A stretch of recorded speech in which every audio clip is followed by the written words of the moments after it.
آج انشاءاللہ تعالی ہم سورۃ الفیل کی آیت نمبر 2 سے لے کر آیت نمبر 5 تک پڑھتے ہیں اور ان آیات کو سمجھنے کی کوشش کرتے ہیں۔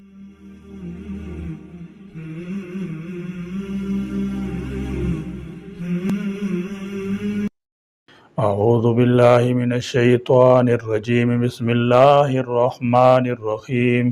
الم یجعل کیدہم فی تضلیل وارسل علیہم طیرا ابابیل ترمیہم بحجارۃ من سجیل فجعلہم کعصف مأکول۔ علم کیا نہیں، یجعل کر دیا تھا اس نے، کیدہم ان کی چال کو، ان کی تدبیر کو، فی تضلیل بیکار، اکارت۔ فرمایا علم یجعل کیدہم فی تضلیل، کیا اس نے ان کی تمام تدبیروں کو بیکار اور غیر مؤثر نہیں کر دیا۔ تضلیل کا لفظی معنی گمراہ کرنا ہے، یعنی ان کی تدبیریں اس طرف نہیں جانے دیں جس طرف وہ لے جانا چاہتے تھے۔ دوسرے لفظوں میں ان کی تدبیر سیدھی نہیں پڑنے دی۔ ضلع کا ایک معنی یہ بھی ہے کہ جس غرض کے لیے کوئی کام کیا جائے وہ مقصد حاصل نہ ہو اور وہ کام بالکل بے نتیجہ اور بیکار ثابت ہو۔ کئی دب معنی چال یا خفیہ تدبیر۔ یہاں یہ سوال پیدا ہوتا ہے کہ وہ تو اعلان دن دھاڑے کعبہ پر حملہ کرنے آیا تھا اور برملاق کہتا تھا کہ میں کعبہ پر حملہ کرنے آیا ہوں، اور اس کی وجہ یہ ہے کہ عربوں نے ہمارے کلیسا کی توہین کی ہے۔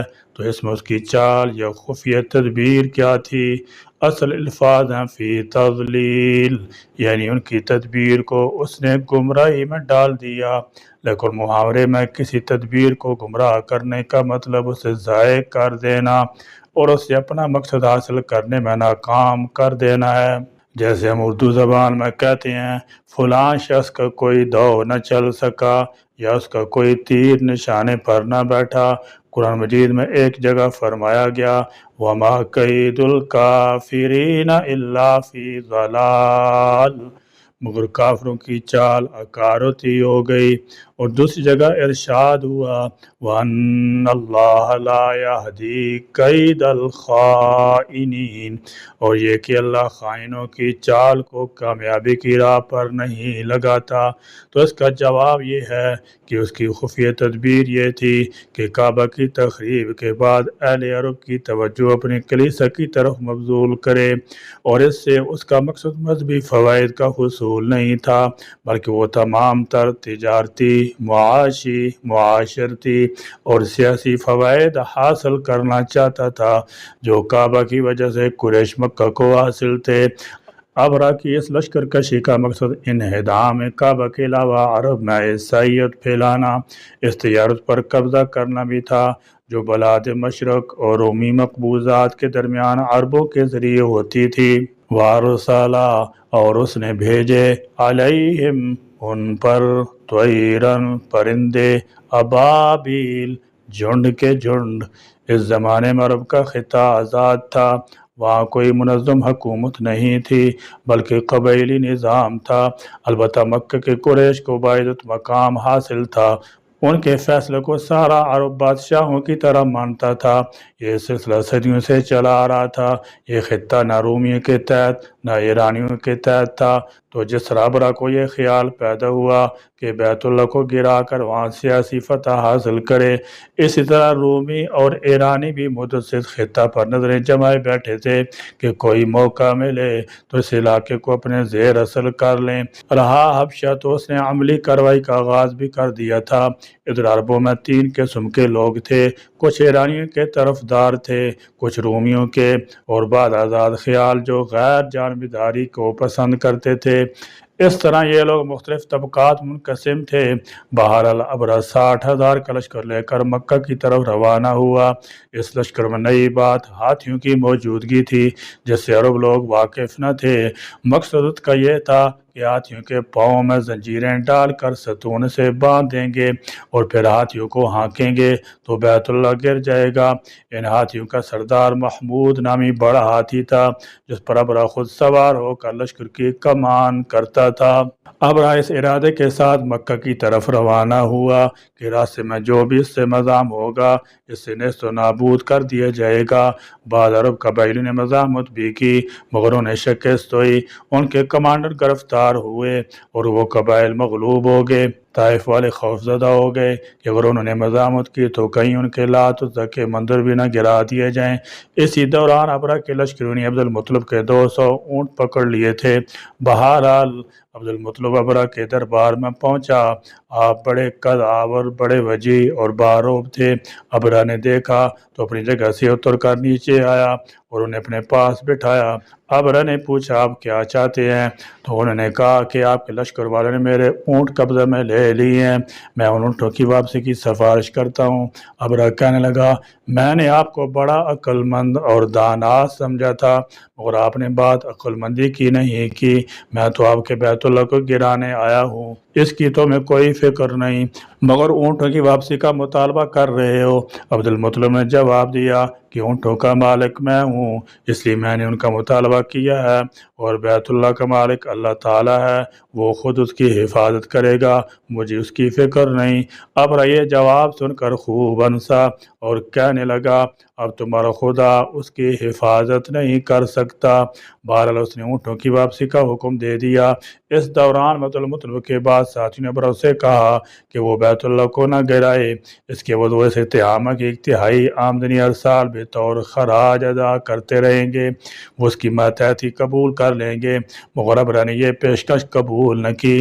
عبد المطلب اور ان کے ساتھی واپس آ گئے، انہوں نے بیت اللہ شریف کی دیواروں سے لپٹ کر دعا کی اے مولا کریم، ہم ابرہ کے لشکر کے ساتھ مقابلہ کرنے کی ہمت نہیں ہے، لہذا تو ہی اپنے گھر کی حفاظت فرما۔ دعا کے بعد عام اعلان کر دیا کہ لوگ شہر مکہ کو خالی کر دیں ورنہ ابرہ کا لشکر آ کے انہیں تباہ برباد کر دے گا۔ چنانچہ تمام لوگ اپنا اپنا سامان لے کر ادھر ادھر پہاڑیوں پر چلے گئے۔ ترمیم جو پھینکتے تھے ان پر بحجارۃ کنکریاں من سجیل، کھنگر کی قسم کی۔ فرمایا ترمیم بحجارۃ من سجیل، سجیل فارسی کے لفظ سنگ گل بمعنی مٹی کا پتھر سے معروب ہے، یعنی وہ نوکدار کنکریاں جن میں مٹی کی بھی آمیزش ہوتی ہے اور مٹی سے کنکریاں بن رہی ہوتی ہیں۔ ترمیم رمی بمعنی کسی چیز کو نشانہ بنا کر دور سے پتھر کنکر وغیرہ پھینکنا۔ اللہ تعالیٰ نے یہ نہیں فرمایا کہ پرندے ان پر کنکر گراتے تھے مگر فرمایا نشانہ بنا کر پھینک رہے تھے۔ واضح رہے کہ تیر اندازی کے لیے بھی رمی کا لفظ ہی استعمال ہوتا ہے، گویا وہ پرندے یا اللہ کے لشکر باقاعدہ ان پر حملہ آور ہوئے تھے۔ ابرہ نے لشکر کو مکہ کی طرف چڑھائی کا حکم دیا۔ خدا کی قدرت، جب وہ بڑے ہاتھی کو مکہ کی طرف ہانکتے تھے تو وہ گھٹنے ٹیک دیتا تھا، باقی ہر سمت پر چلنے کو تیار تھا مگر محاربانوں کی 1000 کوششوں کے باوجود وہ شہر مکہ کی طرف چلنے پر تیار نہ ہوا۔ ابرہ کے دل میں طرح طرح کے خیالات آ رہے تھے، شاید کسی نے جادو کر دیا یا کوئی اور شرارت کی ہے کہ ہاتھی اس طرف جانے کا نام نہیں لیتا۔ عین اسی وقت جدہ یا بحر شعیب کی طرف سے چھوٹے چھوٹے پرندوں کے غول آنے لگے۔ یہ عجیب و غریب سرخ چونچ والے پرندے تھے جو اس سے پہلے کبھی نہیں دیکھے گئے تھے۔ ان کے پنجوں میں ایک ایک اور منہ میں 3 کنکر تھے جو انہوں نے ابرہ کے لشکر پر پھینکنے شروع کیے۔ یہ کنکر ایسی تیزی سے لگتے تھے جیسی بندوق کی گولی لگتی ہو، جہاں کنکر لگتا زخم ڈال دیتا تھا۔ چنانچہ اس لشکر کے بیشتر افراد تو وہ مر گئے۔ ان کنکروں میں اللہ تعالیٰ نے ایٹم سے زیادہ طاقت ڈال دی تھی، جس سپاہی یا ہاتھی کو کنکر لگتا اس کے جسم سے پار ہو جاتا۔ بہت سے لشکری ہلاک ہو گئے، کچھ زخمی ہوئے، خود ابرہ زخمی ہو گیا اور اللہ تعالیٰ کو اس کی اور زیادہ ذلت منظور تھی، وہ اس وقت ہلاک نہ ہوا۔ اکرمہ کی روایت کے مطابق جسم کے جس حصے پر کنکر لگتا تھا وہاں چیچک جیسے دانے پیدا ہو جاتے تھے جن میں زہریلا مادہ بھر جاتا تھا، جس کی وجہ سے ان کی ہلاکت واقع ہو جاتی تھی۔ ہاتھی کو چلانے والے دونوں محاوت اندھے ہو گئے اور وہیں مکہ میں ہی رہ گئے۔ ام المومنین کی روایت کے مطابق ان لوگوں نے نہایت ذلت کی زندگی بسر کی۔ وہ مکہ کی گلیوں میں بھیک مانگتے پھرتے تھے۔ الغرض سارا لشکر تتر بتر ہو گیا۔ اب واپس اپنے دارالخلافہ پہنچا تو ایسی بیماری لاحق ہوئی کہ اس کے اعضاء گرنے شروع ہو گئے، جذام کی بیماری کی طرح آہستہ آہستہ اس کا سارا جسم گل گیا اور اس طرح وہ بھی ہلاک ہو گیا۔ فجعلہم، تو اس اللہ نے کر دیا انہیں ایسے کعصف بھوسے کی طرح، معقول کھائے ہوئے کے۔ عصفن بمعنی غلہ کے دانہ کے اوپر کے پردے اور چھلکے، توڑی اور بھوسا وغیرہ جو مویشیوں کے لیے چارہ کا کام دیتا ہے۔ عصف معقول سے مراد یا تو چارے کا وہ حصہ یا ڈنٹھل ہے جو جانور چرنے کے بعد آخری حصہ چھوڑ دیتے ہیں، یا چارے کا وہ حصہ ہے جو جانور کھاتے ہوئے یا جگالی کرتے وقت منہ سے نیچے گرا دیتے ہیں، یا کھائے ہوئے بھوس سے مراد جانور کی لید ہے، کیونکہ جانور بھوس کھا کر لید کرتا ہے اور پھر وہ خشک ہو کر ادھر ادھر بکھر جاتی ہے۔ سنگریزوں کے عذاب سے ان کے اعضاء کے بکھر جانے کو اس کے ساتھ تشبیہ دی گئی ہے۔ اللہ تعالیٰ جل شانہ اس کے استعمال مالا درجے کی شائستگی اختیار فرماتے ہیں۔ اس مفہوم کو لید کے بجائے کھائے ہوئے بھوس کے الفاظ میں ادا کیے ہے، اس سے اس کی زبوں حالی بھی نمایاں ہو رہی ہے۔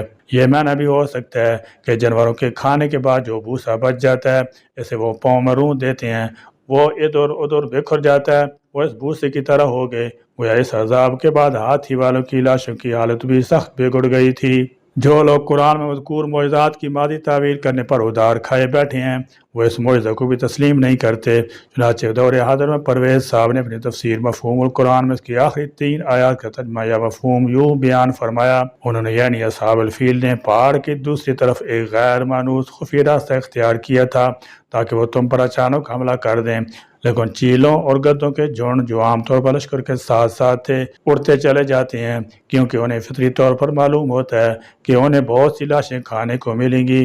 ان کے سروں پر منڈلاتے ہوئے آگے، اور اس طرح تم نے دور سے بھانپ لیا کہ پہاڑ کے پیچھے کوئی لشکر آ رہا ہے، یوں ان کی خفیہ تدبیر تشت ازبام ہوگی۔ چنانچہ تم نے ان پر پتھراؤ کیا اور اس طرح لشکر کو کھائے ہوئے بھوس کی طرح کر دیا، یعنی ان کا کچومر نکال دیا۔ اب دیکھیے پرویز صاحب کا بیان کردہ مفہوم درج ذیل وجوہ کی بنا پر باطل ہے۔ نمبر 1، ان کا دعویٰ یہ غلط ہے کہ چیلوں اور گدوں کے جھنڈ عام طور پر لشکر ساتھ اڑتے چلے جاتے ہیں تاکہ انہیں بہت سی لاشیں کھانے کو ملیں۔